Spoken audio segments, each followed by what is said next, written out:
Hello and welcome to a Reds versus the British and Irish Lions preview with this collab between Scrumbags and Off the Ruck. These are the two pod platforms going to be bringing the content for you throughout this entire series, and we've already done the Western Force. That's been reviewed, that's been previewed, and now we're getting in because the content is coming in thick and fast for the Reds versus the British and Irish Lions on Wednesdays. I'm John Ferguson. Joined with me today is Lockie from Scrumbags. Lockie, how excited are you for this game? You're a proud Queenslander. Are you chomping at the bit? Mate, absolutely. We had a press conference today with Matt Fazler, and he's buzzing, he's fizzing, he's all the good things to get down to Caxton Street after what he hopes to be a historic win for the Reds, and they're quietly confident. It was really, really interesting in the room there, John. You know, Les not giving too much away to a lot of his old Irish mates. Matt Fazler, it's his first game back since round 9, Super Rugby, the incumbent Wallabies hooker. So lots of players with plenty to prove in this game. It's going to be an absolute belter, Fergo. Well, I like to hear that. I like to hear a bit of confidence. Sports is so much about the narrative that you create as opposed to just the games that get played between the two posts. And for the Western Force, it was very much Sam Carter getting to go out on his own terms, Ollie Hoskin returning for this game, Nick White finally getting to play the Lions after not being able to for being injured last time the Lions were around in 2013. And then, as you say, if that's the energy in the room, then that's the kind of story that we as journalists and we as rugby fans have to kind of jump on and live for. And if there's quiet confidence in the room, then that's what you want to hear, because they almost unseated Wales last year at home, which of course is a completely different kettle of fish. But nonetheless, that was a test quality side. And now the Reds are ready to do it again. And this is after a whole season of playing together full of cohesion. So I think that's really, really exciting. And with that, why don't we get straight into... Actually, no. You know what, Lockie? Just before that, let's remind everyone that you can find both Off the Ruck and Scrumbags on Instagram. You can find Off the Ruck on TikTok. And of course, you can find Scrumbags on the pod platforms that you love to listen to your daily and weekly pods to. And Off the Ruck, you find us exclusively on YouTube, where you find our content. Of course, with this little aside of us being collab now for the content in your ears for the podcast platforms. We'll get straight into the Reds lineup because it is a juicy, tasty lineup. You posted as much on your Instagram page. Why don't you take us through the pack, and particularly the combinations or maybe the players that you're looking most forward to see in action against the British and Irish Lions? Absolutely, mate. I'd love to rip through this because the tight five in particular, the name gets me very excited. It is all test quality. Yes, we saw the exact same thing for the Force, but these ones probably less long in the tooth, you would say. You've got Aidan Ross, peak of his powers at 29, coming across for his first game for the Reds from the Chiefs, the Super Rugby Centurion. Matt Fazler, incumbent Wallabies hooker, as we mentioned, back for his return. He partners Jeffrey Tumunga Allen in that front row. And then it's Josh Canham, Lucan Salakai-Loto. I know that in your off-the-ruck previews, you've been very impressed with a lot of Canham's defensive work. We know what Salakai-Loto can do in attack, his abrasiveness and his line-out work. That is a stacked tight five to begin with, Fergo.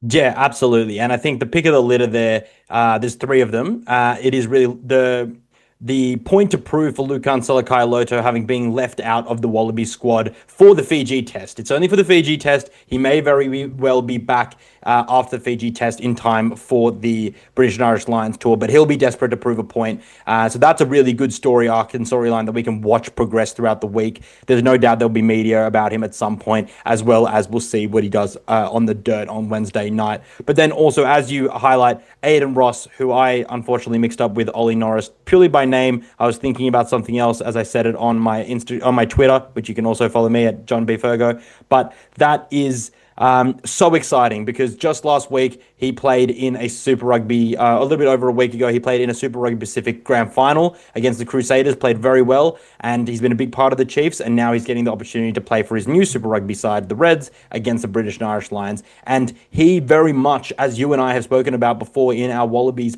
squad previews and reviews, he's very much part of that equation heading into the British and Irish Lions and the test season because he is Australian eligible. And then, of course, as you had mentioned, Matt Fazler, supported by Jeffrey Tumunga Allen. That front row, on paper, is way better than the Western Forces front row, despite us seeing that they really did put a number and put quite a dent in the British and Irish line scrum confidence. So that was really reassuring. So we can expect more of that.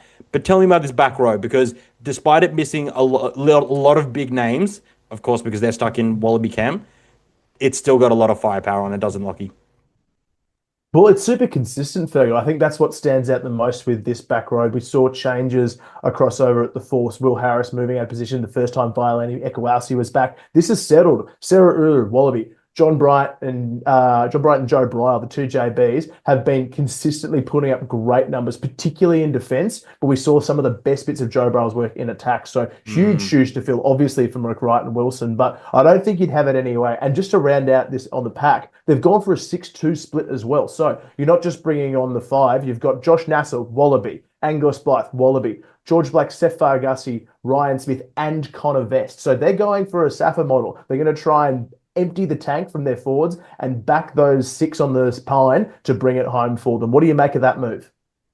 Yeah, bench split's very interesting. I think that you saw with the Western Force games, they did kind of die away a little bit, particularly in the forwards, and it was more so that the defensive structure and then the Western Force backs weren't able to readjust to the hand speed of the British and Irish Lions, so they were able to get outside the defense. Not so much about fitness necessarily as much as it was about the forwards, and you had really big shifts from players like Joe McCarthy, Josh Van der Fleer tackled the house down, and Joe McCarthy was just a bully. So I think running a 6-2 split here, really, really good from the Reds. And Les Kiss, he's a guy that wants to play free-flowing rugby, but he knows that you have to kind of go up the guts first of all to be able to be allowed that leeway.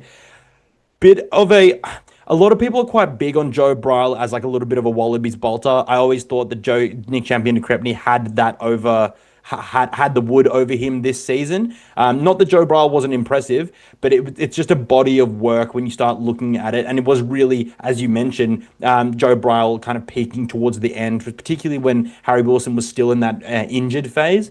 He really made a name for himself, but you're not unseating necessarily Harry Wilson. And I think that if things got to a certain extent at the Wallabies, you could probably see Nick Champion de Crepney and Harry Wilson being in the same back row as opposed to replacing one or the other. So that's really exciting. Sarah Uru, much like Lukan Salakailotu, very much a story of could have been in the Wallaby squad, may yet be in the Wallaby squad, but didn't quite make that 36-man cut.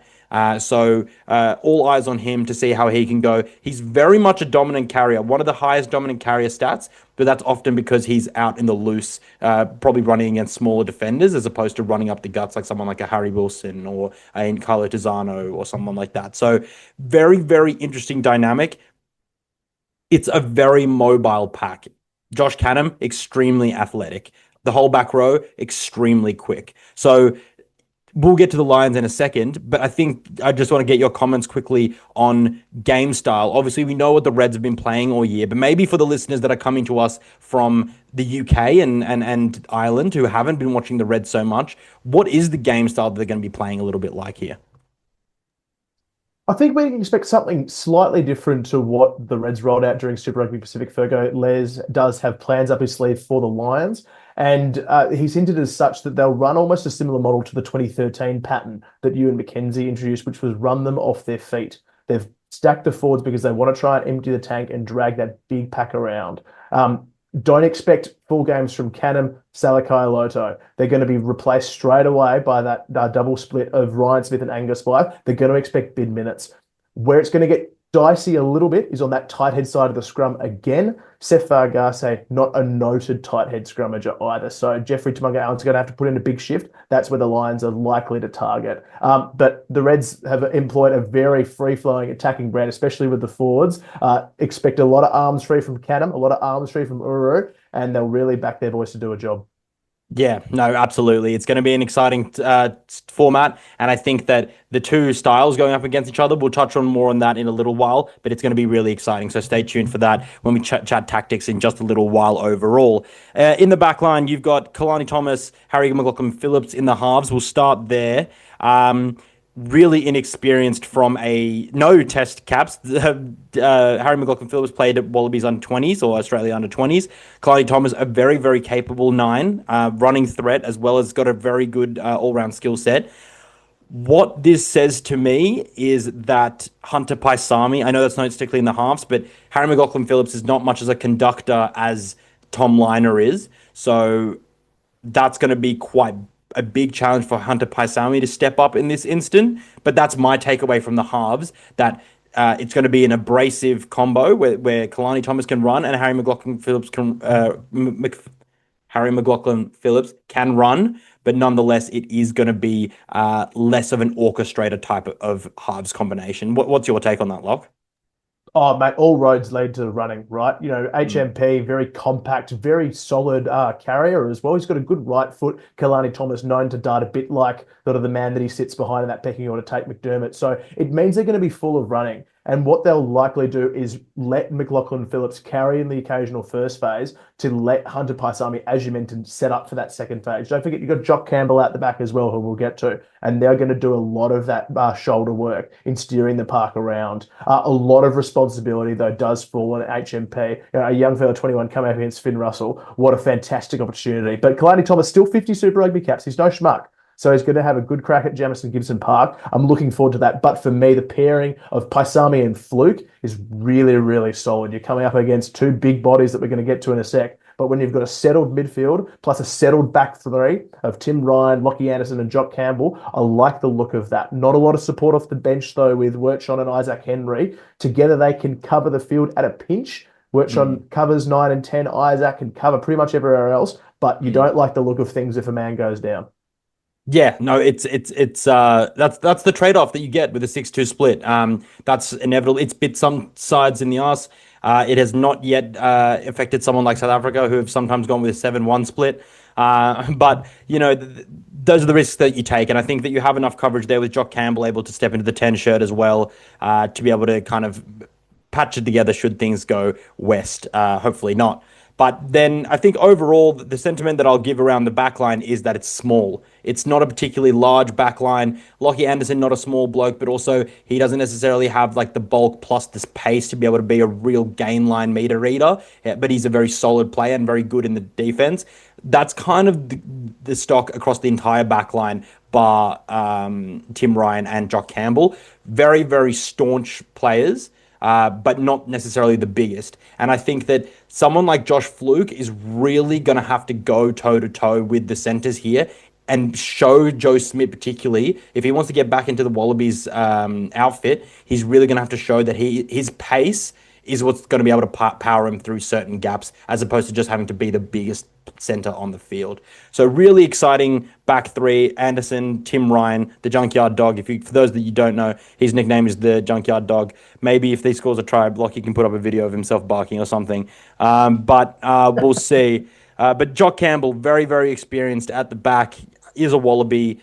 He is going to be instrumental, and I think we saw how important the kicking game was against the Western Force. They got demolished in the tactical kicking game by the British and Irish Lions last week with Elliot Daly and James Lowe. That's not going to be any easier with the backline that the Lions have picked for this week. Jock Campbell's going to be instrumental. Any final takes on that backline for the Reds? Only that it is the biggest game of Hunter Paisami's life, right? He was the incumbent Wallaby 12 heading in to spring tour when he then stayed home Mm. and watched Lenny Kitau and Joseph Fukusa Suoliti form what everyone now believes to be the Wallabies midfield. Paisami's got a huge point to prove. He was playing very, very solidly and was Joe Schmidt's go-to man in the 12 jersey before he stayed home for the birth of his second child. So he has everything to prove. And that combination with Fluke plus Campbell at the back, that's going to be where they need to stand up to Fergo. No, that's absolutely right. Can't wait to see that head to head with Bundy Arki and Hunter Paisami. We can say the name, but we'll get into the breakdown of the Lions side right now. So let me get the team sheet up. It is a stacked side, and it's kind of terrifying because every single week they manage to somehow roll out a different type of juggernaut side that you just think, Jesus Christ, as individuals, this side looks so dangerous. So we'll start up front. And okay, can we just, I've whipped up the team list here. Why can't all rugby teams just list their sides the exact same way? It makes for confusing reading. I don't know where my eyes are going. The numbers are there, so it's fine. But like, don't name it 15 to 9 and then 1 to 8. Like, whatever. Just It's Northern Hemisphere things, upside yeah, down. yeah, exactly. Yeah, exactly. You guys are on the wrong side. But let's start on the forwards, despite this starting chronologically. If you're watching on YouTube and if you're listening along, get the team list up so that you can follow along on the list. Andrew Porter, Ronan Kelleher, Will Stewart. Two Irishmen, one Englishman. This is probably the second strongest scrummaging front row that they can manage. I think only putting Dan Sheen inside that at hooker makes that the strongest possible scrummaging front row. And I tell you what, Aiden Ross is going to have to earn his bucks real early for the Reds because I can see Andrew Porter and Will Stewart absolutely giving it. Like as in not as in dominating, but just purely putting a lot of power through those two front rowers. Yeah, what's your take on that little contest that's going to be worth the price of admission itself? Oh, mate, it's unreal. From memory, these are the three that came off the pine against the Force. So they've had a bit of a stinger. They're ready to go now. And particularly Porter and Kelleher putting the squeeze on Tamunga Allen. Big JTA has held his own for a long time, but scrummaging isn't what people would typically hang their hat on when describing JTA. He's a bit of an all-rounder. So his biggest career challenge yet, he gets another crack at the line. So super excited for him. But, mate, it doesn't get any easier in the second and back rows. No, absolutely not. And a quick mention to JTA. He's obviously played for Ulster in Ireland, so I'm sure he's well acquainted with some of these lads at some way, shape, or form, if not with the Irish God Juice, aka Guinness. But you're right. In the second row, Maro Itoje and Ollie Chessum. The captain, Itoje, is back. And I think that you will see very quickly whether Ollie Chessum is able to dislodge Joe McCarthy from that starting position in that test side for test one. Maybe, Lockie, maybe we will get going a little bit of a locked Lions squad as we progress through these. So maybe I'll get you to, at the very end, to give me your take on any player, if there is any player that's locked themselves into the Lions test squad that's going to play the Wallabies on the first time again on July 19. But I think that Ollie Chessum has a huge reason to play really well, and that is to dislodge Joe McCarthy, who had an absolute belter of a game on Saturday against the Western Force. He's a tall lad. He's tall timber. You liking what you're seeing from the lads in the second row? Yeah, sure. I mean, it's just a straight shootout, right? Like it's really, really exciting. And again, a bit of a bolter there, but you got James Ryan on the bench as well, who's coming on for his Lions debut. Not the player he was maybe 2 or 3 years ago when he's really stamped himself on the scene, but he's got everything to prove. His first Lions outing, he'll be frothing at the bit to come out and have a go at the Reds. So really excited to see how that rolls out. No, I'm glad that you mentioned him because he is the tallest second rower of the Lions squad, and they're going to need that against Angus Blythe, who's coming on the second half as well. Because he's a solid bit of tall timber. I think all 200 is it 204, 206 centimeters. Lucky, maybe maybe you're across that. Split the difference. I reckon he's a 205, but he's a big lump of a boy.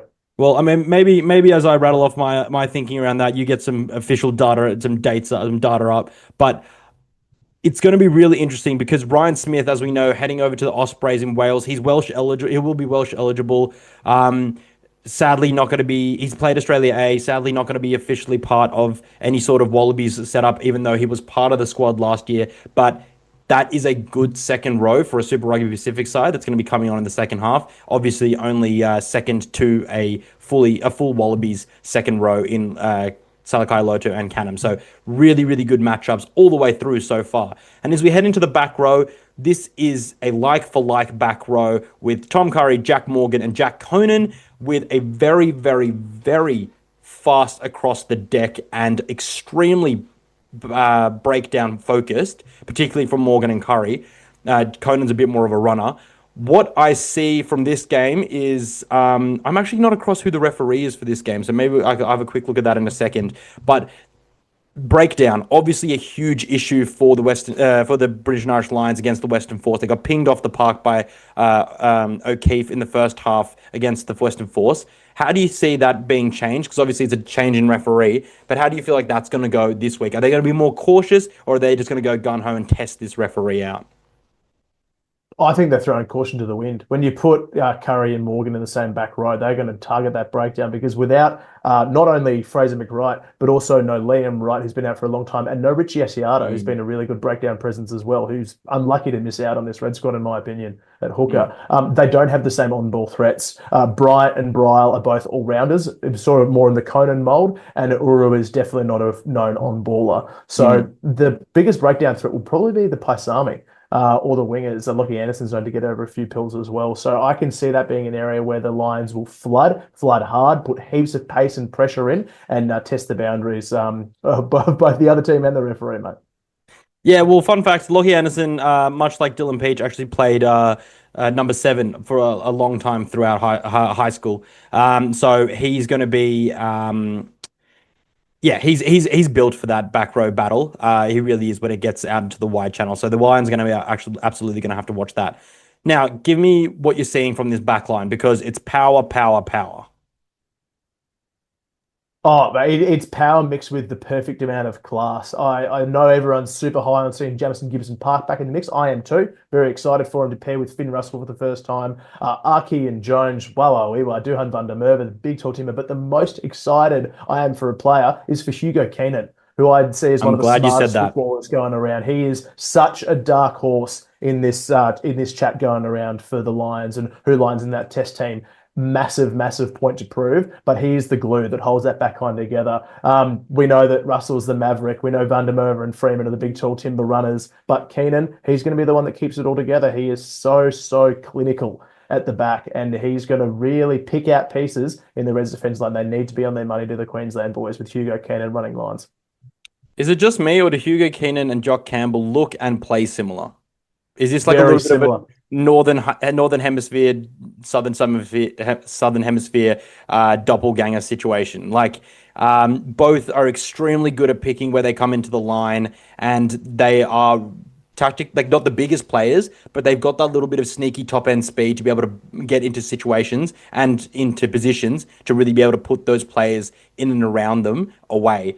I think really interesting that you mentioned Duhan van der Merwe here. A lot of people in the Northern Hemisphere thought he had a pretty average game against Argentina. Now, I'd like to say, as I think I mentioned on the review pod with Mitch the other night, the Scottish players are the players that seem like the most sort of unsettled by this new system. And I just think that he, again, was maybe a meter further forward or further back or a meter wider or a meter shorter. He just wasn't exactly where he needed to be in some situations.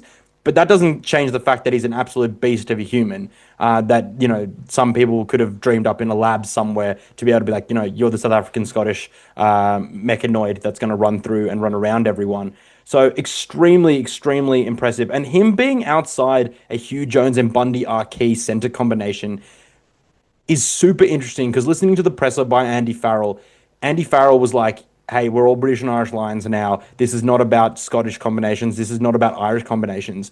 But I have to say that when you have such well-settled combinations and you're playing the fly half from that country, why just not let those combinations play?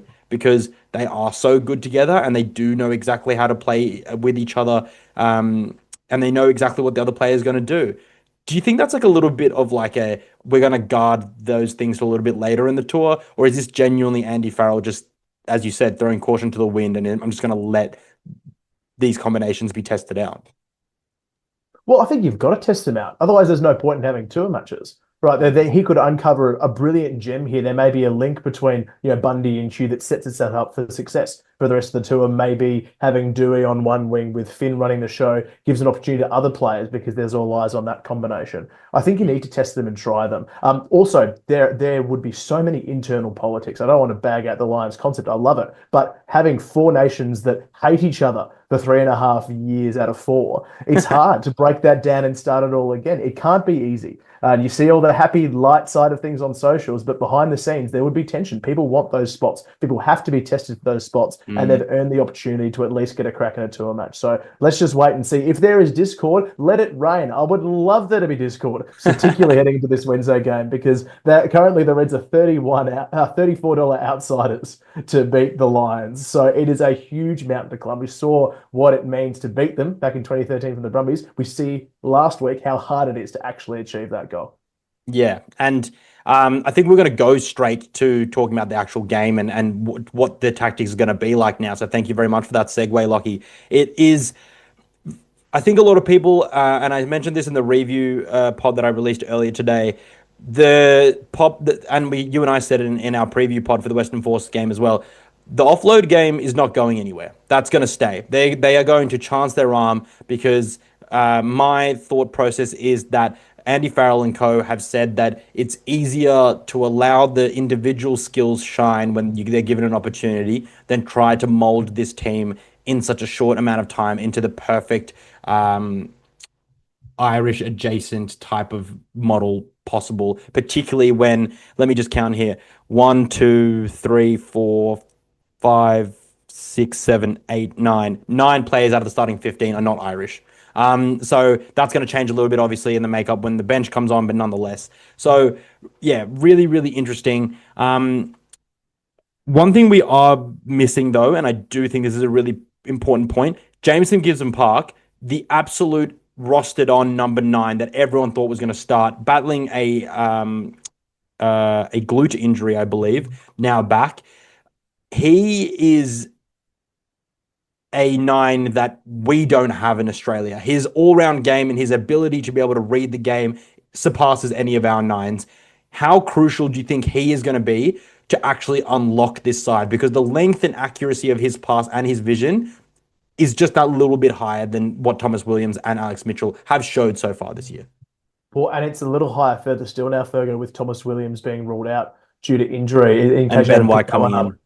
Exactly. Huge responsibility now on Gibson-Park's shoulders because I've mentioned how much I rate Williams before, but Gibson-Park now, this is his chance to shine. This is the expected combination to be in the test. So he has a massive responsibility. Kicking from the ruck base is going to be crucial. I think there's so much height on the wing as well with Van der Merwe and Freeman coming through. Freeman particularly impressive up in the air. But just the ability for Gibson-Park to marshal his troops. It's not just the way he feeds the ball, it's the way he marshals the pods and gets it all set up. We know how deceptive the Irish sort of square can be with the hidden player dropping in and suddenly finding themselves in space. It's a wonderful system in which Gibson-Park is the architect. So that's what we want to see from a Lions perspective. Certainly from an Australian rugby perspective, I hope that someone shoots out of the line and chops him early.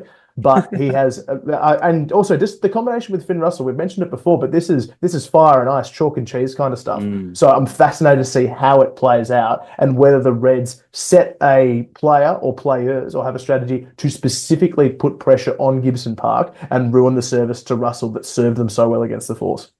Yeah, no, that's a great point. And, he's such an important player that he's getting up there to the point of you needing to target someone like Damien McKenzie in the Super Rugby Pacific or Antoine Dupont in international test rugby. So he's very influential, and it's a great point that you make.